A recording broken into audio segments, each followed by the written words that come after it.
Dans l'assemblée des saints, assoiffé je me tiens, que ton onction descende sur moi.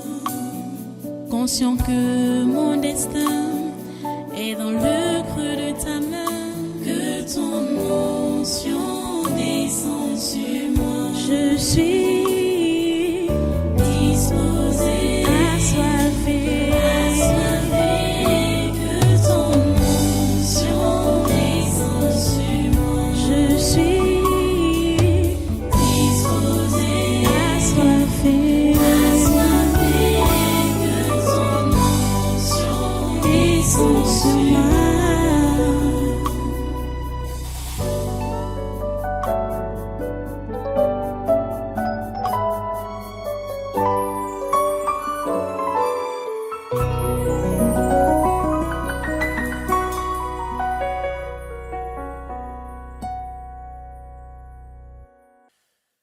Alléluia. Merci Dieu Tout-Puissant. Merci pour ta présence en ce lieu. Merci pour ton amour. Merci pour tes grâces. Seigneur, merci pour tes faveurs. Nous bénissons vraiment ton nom ce matin pour tout ce que tu fais, non seulement dans nos vies, mais dans nos nations et notre nation particulièrement. Seigneur, nous te remercions pour tout. Merci parce que tu veilles. Et merci parce que tu nous conduis selon ta programmation vers l'accomplissement de tous tes projets dans nos vies et dans cette nation. Seigneur, nous bénissons ton nom pour cela. Sois élevé à tout jamais, ô grand Dieu. Sois élevé au-dessus de tout. C'est toi, le vrai Dieu. Et personne ne peut se comparer à toi. Ce que tu dis, tu le fais. C'est toi qui détiens les clés de tout. Quand tu fermes, personne ne peut ouvrir. Et quand tu as ouvert, personne ne peut fermer. Nous bénissons ton nom, Seigneur, parce que c'est toi qui as le dernier mot. Sois béni à jamais, grand Dieu. Sois élevé à jamais, grand Dieu. Merci pour cette assemblée d'aujourd'hui encore. Et merci pour tous tes bienfaits dans nos vies. Je vais te présenter maintenant, chacun ici particulièrement, te demandant de toucher chacun pour apporter la solution, apporter la guérison, apporter la délivrance. Touche chacun dans son problème ou dans son attente ou sa demande. Touche chacun au nom puissant de Jésus. Père Saint, étends ta main sur cette assemblée. Étends ta main sur ceux-là qui écoutent, ceux-là qui regardent à la télé ou sur le net. Seigneur, étends ta main sur chacun et touche chacun. Au niveau de son problème, touche chacun. Au niveau de son problème, touche chacun. Au nom puissant de Jésus. Seigneur, nous nous attendons à toi. Nous nous attendons à toi. Merci parce que tu es là. Et merci parce que tu entends cette prière et tu l'exauces. Merci pour les solutions. Merci pour les miracles. Merci pour les conversions. Merci pour les délivrances que tu apportes encore à ton peuple en cet instant. Sois loué et sois glorifié à tout jamais, ô grand Dieu, pour tout ce que tu fais. Merci parce que tu continues d'être avec nous et ton esprit nous aide dans la prière. Depuis ce matin, il est là. Nous prions qu'il continue à nous aider, que ton esprit continue à nous aider dans la prière que nous voulons t'adresser maintenant là. Ô Dieu, nous attendons à toi. Ta parole nous l'a dit, que nous ne savons pas ce qu'il nous convient de prier, ce qu'il nous convient de dire dans nos prières, mais que ton esprit nous aide par des soupirs inexprimables. Écoute, Seigneur, les soupirs de nos cœurs. Écoute, Seigneur, les gémissements de nos cœurs, de nos ventres. Oh Dieu, nous comptons vraiment sur toi. Merci Seigneur d'avoir accepté nos louanges et notre adoration. Merci grand Dieu pour tout ce que tu fais. Au nom puissant de Jésus, nous avons adoré. Amen. Amen, amen, amen, amen. Alléluia. Merci Seigneur. Voilà, prenez place dans cette présence et soyez les bienvenus à ce conquête naturel de ce 12 juillet 2026. Nous bénissons Dieu pour ce jour encore. Et nous sommes confiants qu'il est avec nous, qu'il nous écoute et qu'il fait ce que nous lui demandons. Soyez rassurés. Et la foi, les amis, et la foi. C'est la foi qui plaît à Dieu. Quand on a la foi, on plaît à Dieu. Quand on n'a pas la foi, on est désagréable à Dieu. Dieu n'aime pas les gens qui ne peuvent pas le croire. Dieu n'aime pas ça. Quand on ne prend pas au sérieux sa parole, quand on ne prend pas au sérieux ses promesses. Je te dis, hein, même si tu attends n'importe quoi, je veux dire même depuis combien d'années, tu n'as pas besoin de te décourager et cesser de croire. Quand tu cesses de croire ce que Dieu t'a promis, tu es en train de devenir nauséabonde devant lui. Tu comprends ça? Parce que l'incrédulité, le manque de foi là, Dieu déteste ça. Et tous ceux-là qui n'ont pas la foi sont désagréables à Dieu. Donc, ils sont nauséabondes à Dieu. Tous ceux-là qui n'ont pas la foi. Tu dois croire Dieu. Il ne fait pas de fausses promesses, hein? Jamais. Il ne fait pas de fausses promesses. Donc, vous voyez, nous devons le croire.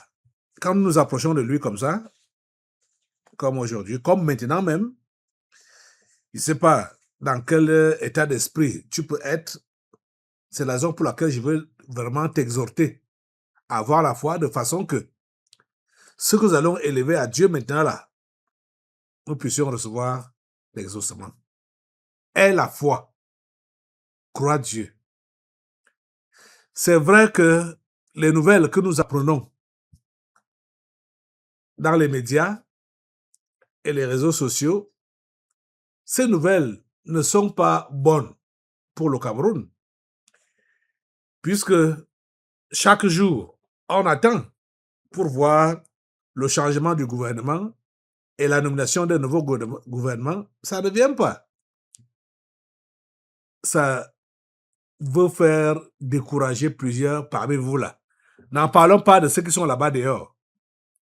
Je parle de vous ici. Parce que, comme il y a certains parmi vous là, qui chaque jour, comme aujourd'hui, disent, ouais, le pasteur va encore nous dire quoi aujourd'hui? Qu'est-ce qui se passe encore? On est où? Hein? Les amis, attendons de lui. Soyons en attente, mais cette attente doit se faire dans la foi, dans la confiance totale. C'est compris ça? Amen. Alléluia. Que son nom soit béni à jamais. Amen. Que son nom soit béni à jamais, les amis. Amen. Depuis un temps, vous-même, vous êtes témoin avec moi que nous ne faisons que remarquer que tous les gens qui sont en position de responsabilité ici au Cameroun sont voués au mal. Ce n'est pas seulement les membres du gouvernement. Ils sont tous voués au mal. Tous. L'autre jour, jeudi passé, je vous ai fait voir une vidéo qui concernait Luc Messiatangana. Le mal qu'il a pensé faire aux déplacés internes, les anglophones qui ont fui Bamenda, pour venir acheter des terrains ici à Yaoundé et construire leur maison, se caser avec leurs enfants. Cette maman qui a 11 enfants, qui disait qu'on les met dehors, qu'ils vont aller où avec 11 enfants? C'est la méchanceté. Donc ils sont comme ça, eux tous. C'est lui que M. Atanganara. Vous savez qu'il a été reconnu par le pape comme étant un meilleur élément. Et quand le pape peut apprécier quelqu'un, vous comprenez que celui-là est réellement... C'est un démon en personne. Parce que le pape lui-même, c'est quoi? Il est le représentant de Satan. Donc quand il apprécie un élément, ça veut dire que c'est son collègue, c'est son collègue. Ils sont ensemble. Ils sont comme ça partout, partout, dans tous les domaines, dans tous les services. Oh mon Dieu. Et comme l'histoire là a mis long. Parce que s'il faut parler seulement de ce gouvernement qui a déjà près de 8 ans. 8 ans. Le gouvernement du 4 janvier 2019. Près de 8 ans déjà. Donc, ils sont assis sur le mal et ils font le mal. Aujourd'hui, on a un autre dossier. C'est même depuis le début de la semaine que j'ai reçu cet article de Actu Cameroun qui dit liquéfaction de gaz. Le navire usine Heli et Pescio quitte les eaux camerounaises. Voilà le titre. Voilà le titre. Voilà l'article en question. Vous avez vu ça? Je vais vous lire un peu ce que ça dit. Peut-être plusieurs parmi vous là, vous ne comprenez pas. Vous savez que le gaz, on a même parlé de ça l'autre jour ici, où on fait savoir que le gaz au Bénin, si c'est 12 000 ou 12 500, les bouteilles de 12 kilos et demi là. Alors que chez nous ici, c'est 6 500. Papa Olivier nous expliquait que c'est parce que l'État supporte une grande partie, presque la moitié. Donc voilà maintenant que cette usine a quitté le Cameroun. Si c'est vraiment, si rien n'est fait, je ne sais pas vraiment comment ça va se faire, nous risquons d'acheter le gaz à 13 000 francs la bouteille de 12 kilos et demi là. Donc ce sera même plus cher que ce qui se passe au Bénin. Mais vous, quand nous écoutons les spécialistes du secteur qui sont en train de critiquer l'action de la SNH. Hein? C'est comme ça qu'on appelle ça.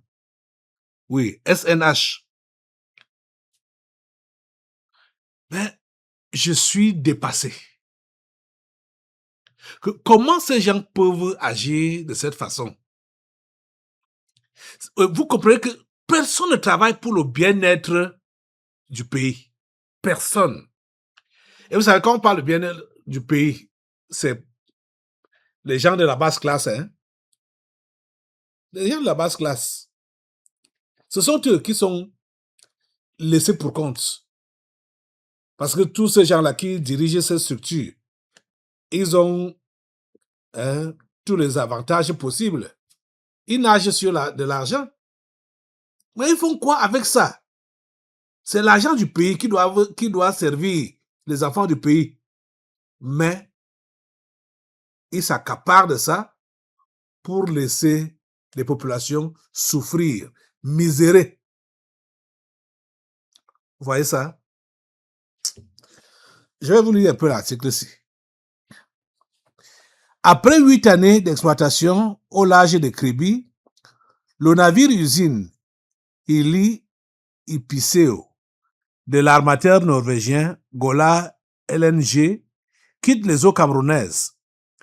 Ce départ met un terme aux activités de liquéfaction du gaz naturel dans le pays.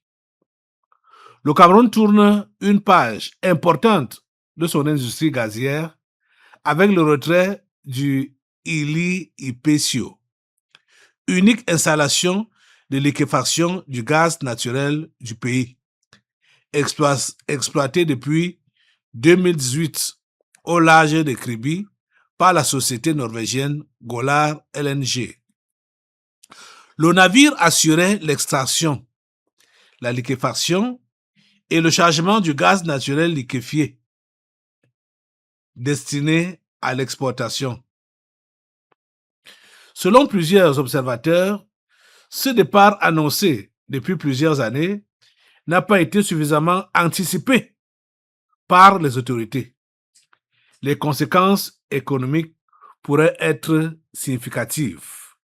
Selon l'économiste Serge Alain Gondon, les revenus du gaz représentaient près de la moitié des recettes de la Société nationale des hydrocarbures, soit entre 250 et 300 milliards de francs CFA par an. Voilà.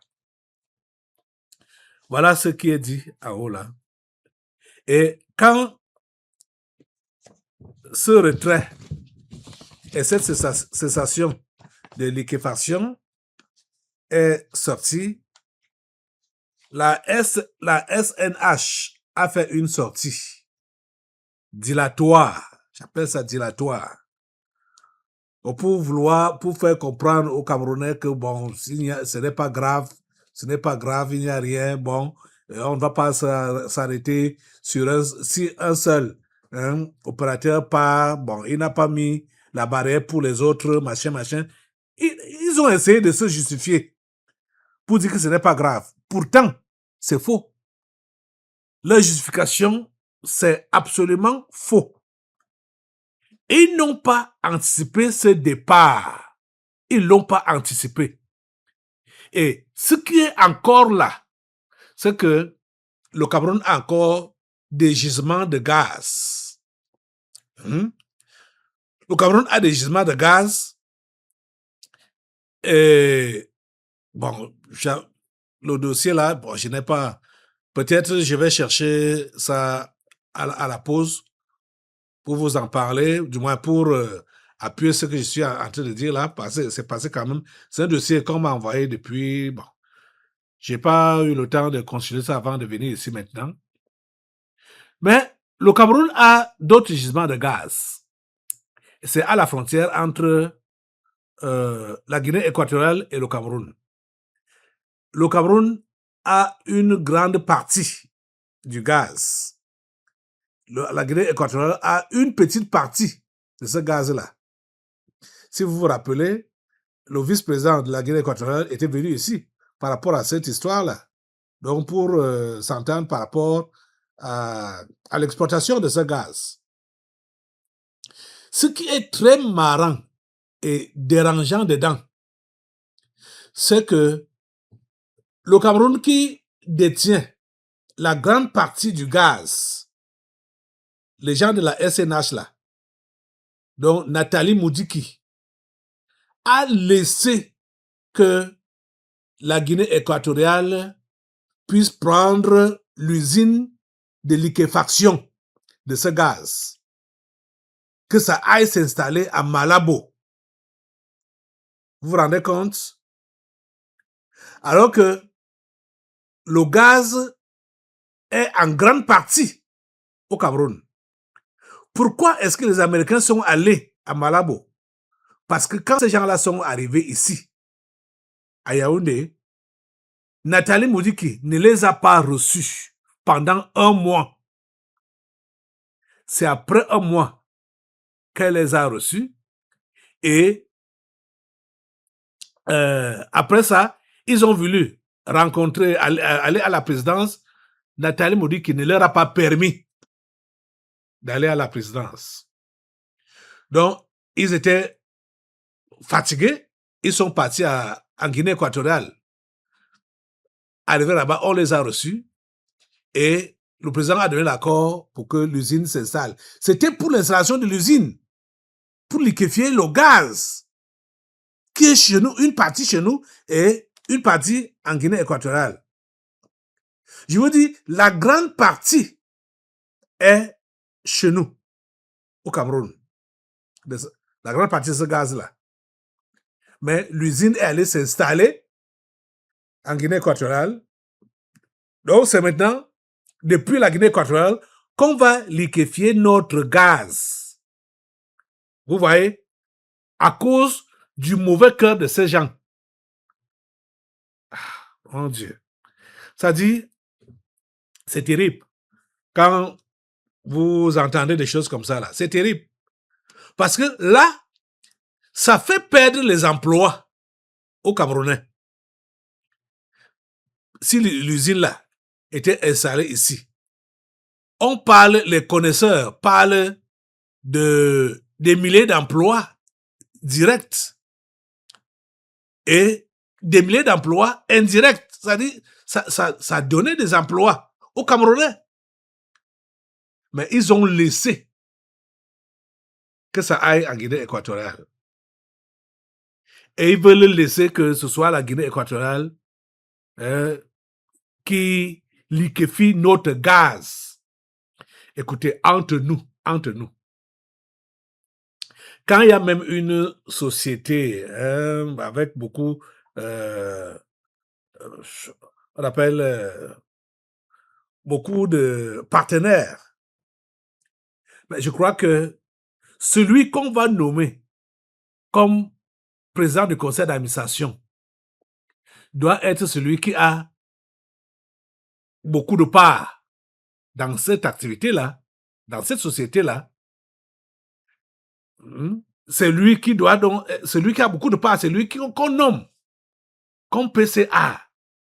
Donc, qui a, c'est-à-dire, sa parole est autoritaire, sa parole est, ça passe, ça a du poids. Mais regardez que nous avons la grande partie du gaz. La Guinée équatoriale n'a qu'une petite partie. Et c'est à la Guinée équatoriale qu'on va donner la latitude de placer l'usine. Et nous allons envoyer notre gaz là-bas pour être liquéfié. Ce n'est pas normal. Ça ne donne pas. C'est un non-sens. C'est un non-sens. Ça montre juste la méchanceté qu'il y a dans le cœur de ceux-là qui sont à la tête de différentes structures ici au Cameroun. C'est ça qu'on voit. C'est terrible. C'est malheureux. Quand j'ai suivi ça, j'ai juste dit que ouais, c'est les années 61 qui est en train de s'accomplir. On doit voir le Cameroun à genoux, complètement émietté, avant maintenant de se reconstituer, parce que le Seigneur va construire un nouveau Cameroun sur les ruines de l'ancien Cameroun. Donc toutes ces choses que nous sommes en train de voir là, ça nous montre clairement que le diable a ses agents ici qui ont décidé de mettre ce pays à genoux. Mais que le moment là est arrivé. Le Cameroun a déjà été mis à genoux, à terre, même par terre. Mais se relève de ces décombres-là pour être leader. Ici en Afrique, et pourquoi pas dans le monde entier, ça aura lieu. Ça va se faire. Ces méchants doivent partir dans tous ces secteurs. La SNH doit être dirigée par un humain et non une sirène. Elle doit être dirigée par un humain. Et toutes ces sociétés d'État-là doivent être dirigées par des humains. Regardez que Nathalie Moudiki dit qu'elle va ouvrir une raffinerie à Kribi. Alors que la raffinerie qu'ils ont brûlée, c'est eux-mêmes qui ont brûlé cette raffinerie-là. Hein? Les Ngongo et consorts, toute cette équipe-là, ils ont brûlé la raffinerie de Limbe. Ils n'ont même pas encore restauré ça. Ils parlent d'aller faire une autre raffinerie à Kribi. Vous voyez les histoires? Non. Ces gens, ils doivent payer gorge. Non. Ils sont méchants. Très méchants. Avant de passer à la prière et aux autres commentaires, il y a des spécialistes, des connaisseurs. Il y a particulièrement celui-ci, on l'appelle Robert Joseph Louis Mouté Ambassa, qui a fait une sortie par rapport à ce que je suis en train de déplorer là. Lui, c'est un connaisseur. C'est son domaine. J'ai pris quelques extraits de sa vidéo de 17 minutes dans les réseaux sociaux. J'ai juste pris une petite portion de 5 minutes comme ça là pour ressortir ce que je venais de décrire là. Regardez-le et écoutez. Dans l'assemblée des saints, assoiffé je me tiens, que ton onction descende sur moi. Conscient que mon destin est dans le creux de ta main, que ton onction descende sur moi. Je suis